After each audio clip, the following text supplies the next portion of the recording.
Hello and welcome to our webinar on ISDA documentation, focusing on interaction between regulatory required initial margin, or Reg IM, and negotiated initial margin, or non-Reg IA. This is part of a series of webinars looking at recently published ISDA documentation that enables parties to comply with regulatory requirements related to initial margin. My name is Megan O'Flynn. I'm an Assistant General Counsel here at ISDA, and I'm joined today by Tamsin Rolls, Executive Director and Assistant General Counsel at JP Morgan, as well as Ryan Patino, a partner at Teagle & Hunt, LLP. I'll go ahead and turn it over to Tamsin and Ryan to begin the presentation. Thank you very much for the introduction, Megan. On the first slide, for background purposes, we're setting out certain concepts and terminology that will be used throughout the presentation. In the center of the slide, you'll see a black bar indicating the relevant regulatory initial margin compliance date.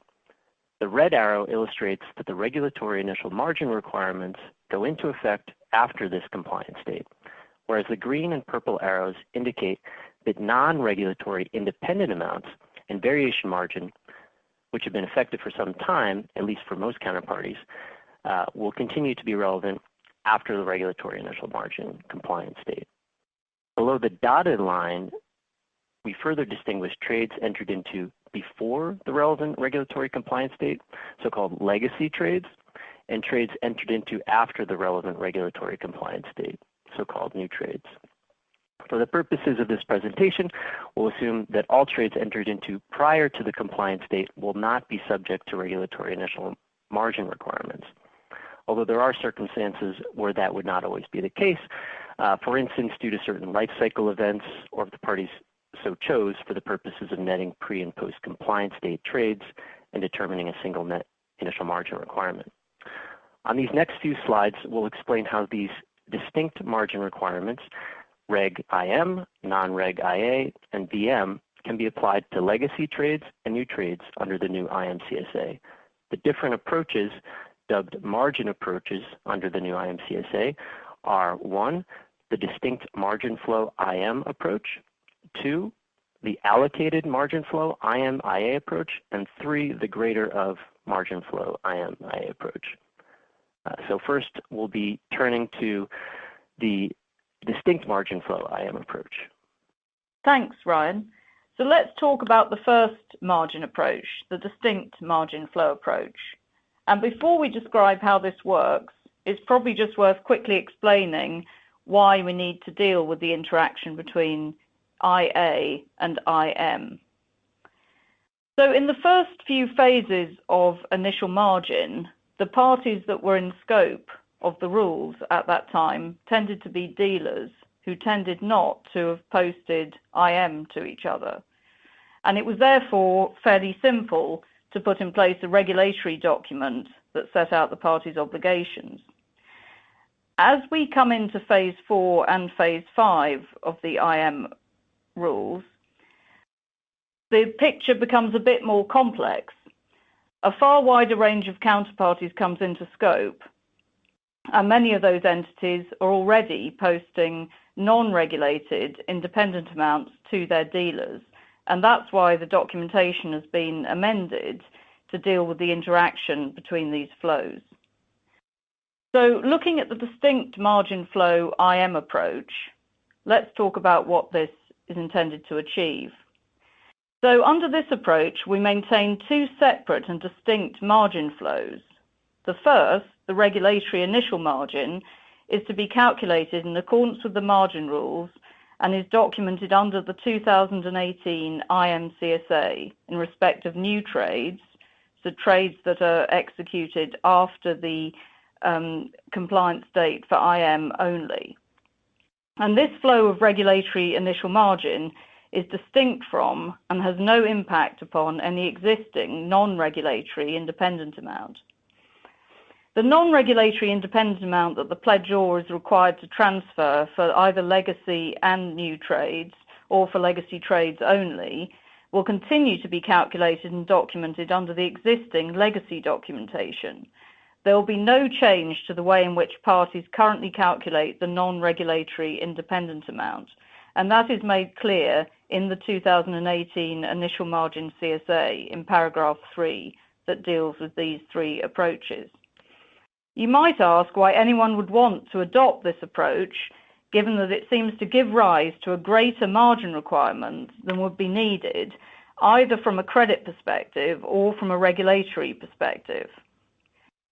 So to explain why it's been included, this approach was specifically requested by certain of our buy-side participants to deal with a situation where the non-regulatory independent amount is a single number and not an amount that applies on a per-trade basis. It's also worth mentioning that it has the advantage of relative operational simplicity, and it also means that the existing independent amount will not be subject to other requirements of the margin rules, so for example, the eligibility requirements or the segregation requirements. Ryan is now going to talk about the next margin approach that's documented under the new 2018 IM CSA. Thanks, Tamsin. The next approach starts to get a little bit more complicated. It's a bit more nuanced than the distinct margin flow approach. So the way this amount is, the way this approach operates, the regulatory initial margin is calculated as the excess of the margin amount IM over the pledger's threshold, and that's calculated and documented under this 2018 IM CSA in respect of new trades only, again. This total amount of collateral that's required to be transferred that is not in respect of exposure will be allocated across Reg IM and non-Reg IA. The amount of Reg IM required to be transferred will be the minimum amount due under the terms of this 2018 IM CSA. The non-Reg IA will be the sum of the margin amount IA that the pledger is required to transfer for legacy trades and or new trades after taking into account any threshold or similar amount as calculated and documented under the existing legacy document. And the twist here is that that amount is reduced by the amount of the Reg IM. So you're essentially still calculating business as usual, your independent amounts under your existing CSA. So you're calculating those total amounts across the board for all of your trades and coming up with an amount, taking into account the threshold and similar requirements. After that is done, you would separately calculate this Reg IM requirement and subtract that from this non-Reg IA amount. The Reg IM would be an amount that flows through the new CSA, and this Reg IM would be subject to all of the margin regulations, including the segregation requirements therein. The non-Reg IA would continue to be posted as it was under the existing legacy agreement. So that could be directly posted to the counterparty. It doesn't necessarily need to be segregated, but it would be essentially reduced, or you would get credit for that amount of Reg IM that is separately flowing through the new IM CSA. So it's a pretty simple process, but basically you're calculating the amounts of independent amount as you always would, but then subtracting this amount of Reg IM from that calculation. And you have two separate flows, one flow through the new IM CSA and one flow through your legacy CSA. Thanks, Ryan. So I'm now going to talk about the third and final approach that is available under the new 2018 IM CSA document. Now, the third approach is known as the greater of approach. And this is the only approach which provides for a single flow of margin from the collateral giver to the collateral taker. And that single flow will comprise both regulatory initial margin and any non-regulatory independent amount. And the way that this works is as follows. A single amount will be due under the 2018 IM CSA, and that amount will be equal to the greater of the IM amount that's required by the margin rules over the collateral giver's threshold. And of course, that threshold needs to comply with the regulatory requirements, but is also an amount that needs to be agreed with your counterparty. And this amount will be in respect of new trades only, because this amount relates to the margin required under the regulations. But then parties will also be required to look at the non-regulatory independent amount requirement, and so the amount posted will be the bigger number of that regulatory requirement and the non-regulatory independent amount requirement. So obviously the idea here is that it might be that a counterparty's credit department requires more independent amounts than the regulators do. And the purpose of this calculation and approach is to allow for the amount required by regulation to be posted and for the counterparty to be satisfied from any internal credit perspective. The non-regulatory independent amount will be calculated under the existing legacy documentation, but that documentation will be amended to make clear that the actual posting will take place under the 2018 IM CSA only and not under any other document. So the advantage of this is that the old CSA can remain untouched and the calculation will stand as it always did, but then the IM CSA will make clear that the actual posting takes place under that document. And so a party's obligations in respect of both the regulatory initial margin and any non-regulatory independent amount will be satisfied by delivery of collateral under the terms of the 2018 IM CSA. Now, the consequence of this is obviously that the requirements of the margin rules will apply both to the amount actually required by regulation and to any excess that's separately requested by the counterparty. So that means that provisions like the eligibility requirements, wrong way risk requirements, concentration limits, and of course the requirement for segregation will all apply to both portions of collateral, and one collateral account is typically used. However, obviously what one does achieve through this approach is greater operational simplicity. Parties only have to deal with one flow of collateral, so it might be that that's felt to be advantageous.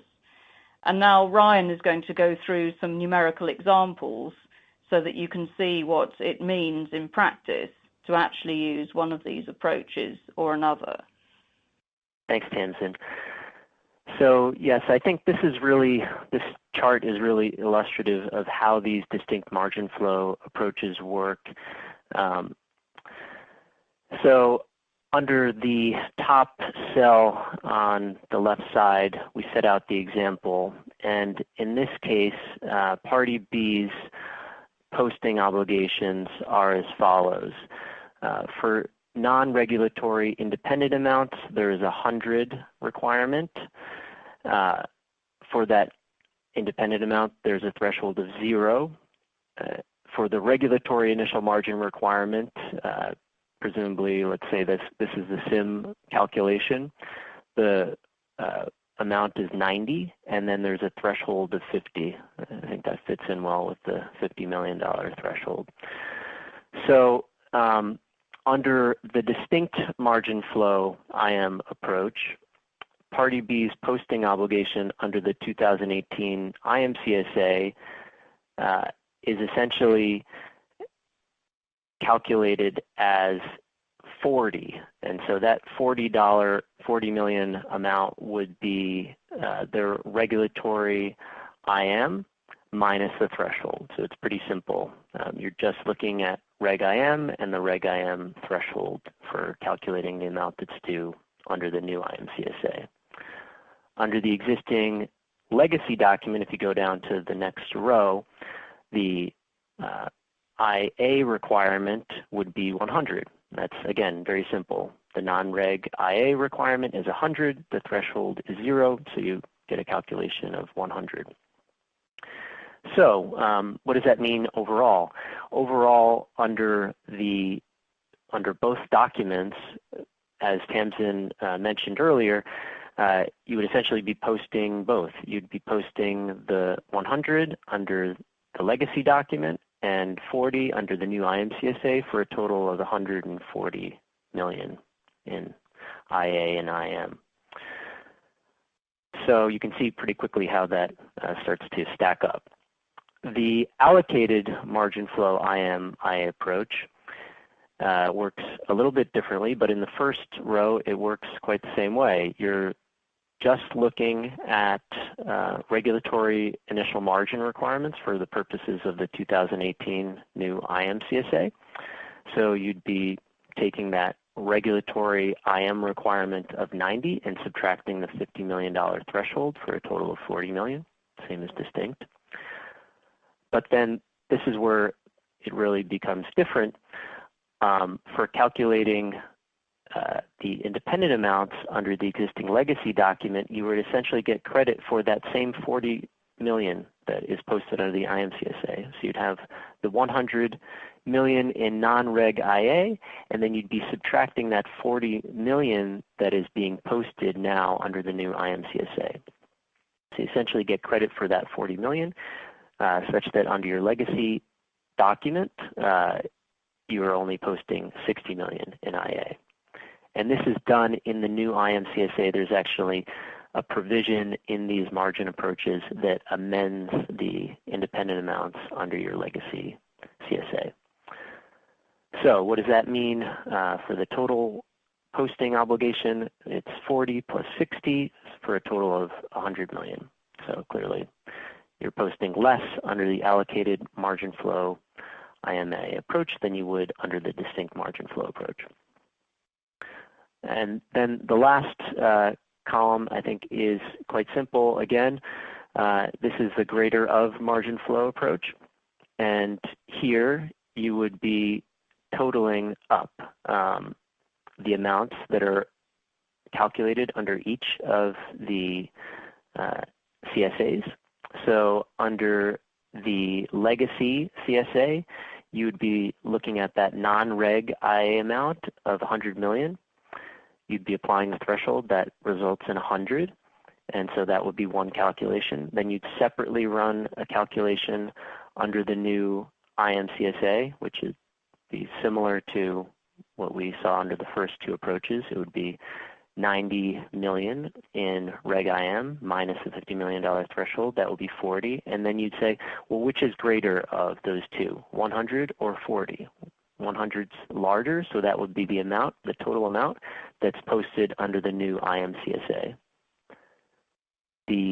Similar to what I was discussing for the allocated margin flow approach, there's an amendment to the existing legacy CSA that essentially brings that amount down to 0 under the legacy CSA. So Party B's posting obligations here under the legacy CSA would be 0. And then the total obviously would be 100. So as you see in this chart, this is really how under the greater of approach you're seeing things sort of flow more through the new IMCSA. And it does really, as Tamsin mentioned, there are other impacts such as what requirements will apply. The other implications, I should say, to the requirements that would apply to that specific amount, depending on which document you're posting under, and the greater of margin flow, since you're seeing everything flow through the new IMCSA, everything would be subject to the same eligible collateral requirements and the same segregation requirements and the like. So you can sort of see how those flows would work, and it's illustrated out on this chart. Thank you, Ryan, and thank you, Tamsin. That brings us to the end of this presentation focused on interaction between Reg IM and non-Reg IA. I'd like to thank both Tamsin and Ryan for joining us today. Really appreciate it. If you have any further questions regarding this presentation or ISDA's initial margin documentation more broadly, please feel free to contact us at ISDALegal@isda.org, which is on your screen. Have a good day.